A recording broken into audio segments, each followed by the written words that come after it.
اور تم ابابیل کو اندر لٹا کے بیٹھے ہوئے ہو۔ اقبال نے کہا تھا فضائے بدر پیدا کر، فرشتے تیری نصرت کو اتر سکتے ہیں گردوں سے، قطار اندر قطار اپنی۔ اقبال نے کہا تھا او فرشتے اگر تم جا کے بستر میں مر گئے فرشتے نہیں آئیں گے، نکلا ذرا فضائے بدر پیدا کرو، پھر فرشتے بھی آ جائیں گے، خدا کی مدد بھی آ جائے گی، مصطفیٰ کی مدد بھی آ جائے گی۔ فضائے بدر پیدا کر، فرشتے تیری نصرت کو اتر سکتے ہیں گردوں سے، قطار اندر قطار اپنی۔ اقبال نے کہا تھا نکلو تو صحیح باہر، آؤ تو صحیح ذرا۔ ابھی ہماری معاشی پوزیشن جو ہے نا بڑی ڈاؤن ہے، کہہ رہے ذرا سبحان اللہ، تھک تو نہیں گئے؟ قبلہ پیر صاحب تشریف لانے والے ہیں، میں کتاب چھوڑ دوں گا لیکن کہیں آپ سبحان اللہ۔ ابھی ہماری نا معاشی پوزیشن بڑی کمزور ہے۔ میں کہتا ہوں معیشت کے سر پہ جنگیں لڑی جاتی ہیں، غیرت کے سر پہ جنگیں لڑی جاتی ہیں، غیرت ہو تو جنگیں لڑی جاتی ہیں۔ اجی نہیں معیشت بھی تو ہونی چاہیے نا۔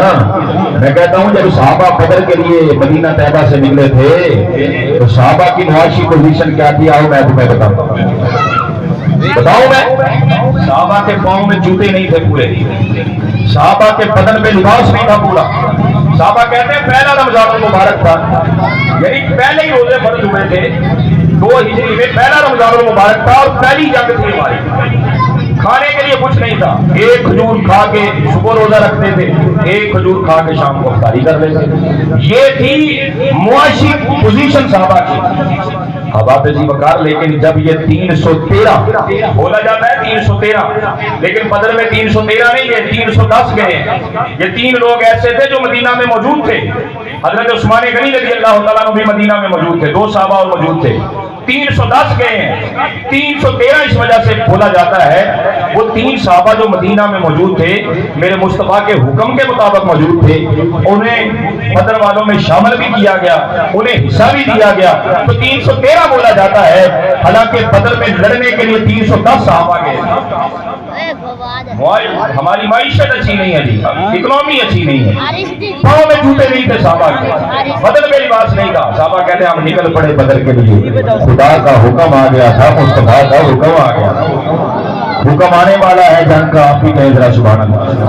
انشاءاللہ دعا مانگا کریں اللہ جنگ کا، جنگ اللہ ہمارے حکمرانوں کو غیرت عطا فرمائے اور غزوہ اور جہاد کا حکم آئے تو انشاءاللہ ہم نے بھی ایسے نکلنا ہے جیسے بدر والے گئے۔ اچھا صحابہ کہتے ہیں ہم 310 لوگ مدینہ طیبہ سے نکلے، کسی کے پاؤں میں جوتے نہیں تھے، بدن میں پورا لباس نہیں تھا، کھانے کے لیے پورا کھانا نہیں تھا، حضور کملی اوڑے آگے آگے جا رہے تھے، ہم حضور کے پیچھے پیچھے جا رہے تھے۔ کہہ لیں ذرا سبحان اللہ۔ ہم پیچھے پیچھے تھے، منافق اور یہودی دکانوں پہ بیٹھے ہوئے تھے، وہ پیچھے سے نا کسی غریب صحابی کو پکڑ کے کہتے کتنے چلے ہو؟ جی لڑنا آستے، پوچھتے کس کے ساتھ؟ ہمارے مکہ کے ساتھ۔ اس کو اس کا مرال ڈاؤن کرنے کے لیے نا کہتے، اور تمہیں پتا ہے ان کی تعداد کتنی؟ 1000 ہے وہ، تم کتنے ہو؟ صحابہ کہتے ہیں یہی 310 12 13۔ تو کہا تمہیں پتا ہے ان کے پاس اسلحہ بھی پورا ہے اور تمہارے پاس کیا ہے؟ آباد نہیں بکار حبیب جلندری بڑا منظر پیش کرتا ہے۔ حبیب جلندری کہتا ہے جب 310 کا قافلہ رسول پاک صلی اللہ علیہ وسلم کے پیچھے پیچھے تھا، میرے مصطفیٰ کملی اوڑے آگے آگے جا رہے تھے۔ اب آپ کی سبحان اللہ کی چھل آئے گی انشاءاللہ۔ حبیب جلندری کہتا ہے 310 کا قافلہ آگے آگے، میرے مصطفیٰ کے صحابہ پیچھے پیچھے، منافق اور یہودی پوچھتے کدھر جا رہے ہو؟ کہتے جنگ لڑنے کے لیے۔ کہا کس کے ساتھ؟ کہتے کفار مکہ کے ساتھ۔ صحابہ سے کہتے تمہاری تعداد کتنی ہے؟ صحابہ کہتے 310۔ کہا ان کی تعداد کتنی ہے؟ کہا سنا ہے 1000 ہے۔ کہا ان کے پاس اسلحہ بھی ہے؟ کہا سنا ہے۔ کہا تمہارے پاس کیا ہے؟ حفیظ جلندری کہتا ہے صحابہ حضور کی طرف اشارہ کر کے کہتے نہ تیر پر تکیا، نہ خنجر پر، نہ بالے پر، نہ تیر